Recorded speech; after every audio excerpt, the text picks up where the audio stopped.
जी क्या वजह रही? आपने अभी एक सूचना दी हम लोगों को कि आपके कुछ नाराजगी थी प्रशासन से। देखिए, उत्तर प्रदेश में पूज्य महाराज जी लगातार ये कह रहे हैं कि कोई अवैध कब्जा नहीं करेगा, लेकिन आजमगढ़ में आए दिन अवैध कब्जा हो रहा है। आजमगढ़ में मैंने देखा है कि पोखरे की ज़मीन का किस तरीके से गिरा दिया गया है।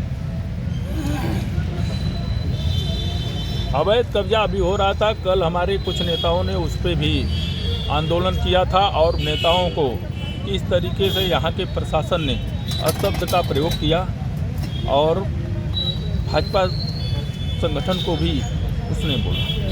और आज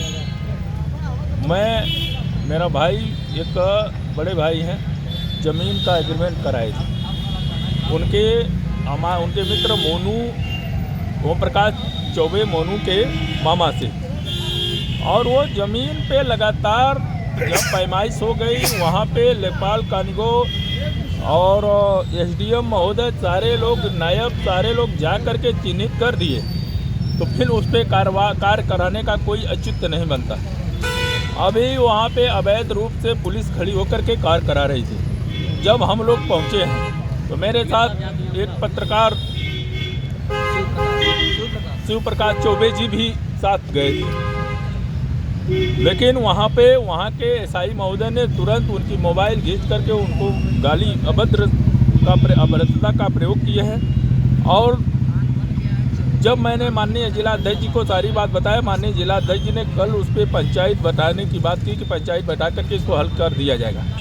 परंतु जब मैं यहाँ आया तो मुझे पता लगा कि 5वीं बार, एक बार वहीं पे मेरा भाई बीच में अलाव ताप रहा था तो उठा ले गए थे, खटिया कुर्सी सब उठा ले जाए। मेरी वार्ता हुई तब जाके कहे अच्छा ठीक है, अब मैं छोड़ देता हूँ, लेकिन दोबारा वहाँ ज़मीन पे दिखना नहीं चाहिए। बताइए, एग्रीमेंट कराई हुई ज़मीन पे हम न दिखे, वो अवैध कब्जा करने वाला दिखे, तो सरकार को पुनः बदनाम कर रहे हैं रानी की सराय सो। इसी के लिए अगर मैं अपनी सरकार में न्याय नहीं यहाँ पे पा रहा हूँ तो मुझे लगता है कि आजमगढ़ में ये सोच रहे हैं कि भारतीय जनता पार्टी की सरकार नहीं है, तो उनकी गलतफहमी है। वो कहीं न कहीं बिरादरीवाद कर रहे हैं वहाँ पे, और वो लगातार वहाँ पे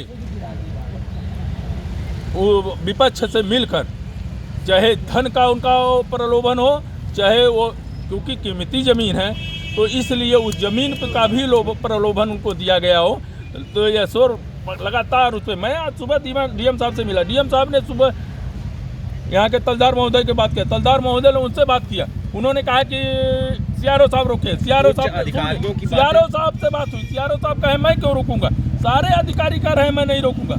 आखिर वहाँ पे लॉ एंड ऑर्डर मेंटेन करने के बजाय पुलिस होकर खड़ी होकर के वहाँ पे जुड़वा रही है, ये कतई बर्दाश्त नहीं किया जाना चाहिए। अभी आप कहाँ जा रहे हैं? और अभी हमारे कोतवाल साहब ने कहा है कि सीओ साहब के यहाँ जाना है, आइए हमारी यहाँ चाय पीजिए चौकी में, तो ठीक है। कभी थाना चौकी में इस तरह नहीं बैठा, आत्मदाह भी करने जा रहे थे, ऐसी जानकारी। देखिए, अभी तो वो प्रकरण बाद में, अगर न्याय नहीं मिलेगा तो ऐसे राजनीति को ठोकर मार करके जीना हमको उचित नहीं।